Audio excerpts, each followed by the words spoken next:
আসসালামু আলাইকুম সবাই। আজকে আমরা শাহী টুকরা বানাবো। শাহী টুকরার জন্য ফার্স্ট এই পাউরুটিগুলোকে নিয়ে সুন্দর করে কেটে রেডি করব। তারপর ঘির মধ্যে সুন্দর করে ভাজবো।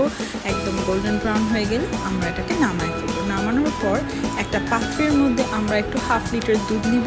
এরপর 2 টিস্পুন কর্ন পাউডার দিব, সাথে 2 টেবিল স্পুন আমি চিনি দিব, 1 টেবিল স্পুন আমি পাউডার দুধ দিব। দেওয়ার পর জাফরান দিব, দিয়ে ভালো মতো মিক্স করে ঘন করে দুধটাকে নামাই ফেলবো।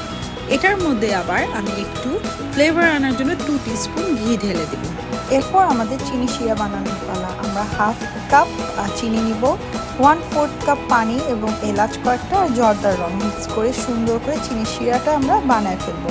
সাথে ফ্লেভার অ্যাড করার জন্য আবারও আমি 1 টিস্পুন ঘিটার মধ্যে মিলাই নিব। তারপরে প্লেটে সবগুলো সার্ভ করে সুন্দর করে পেস্তাচো দিয়ে গার্নিশ করে দিবেন। ট্রাস্ট মি, না বানালে বুঝবেন না কি মিস করেন। আমাকে অবশ্যই জানাবেন কেমন লাগলো।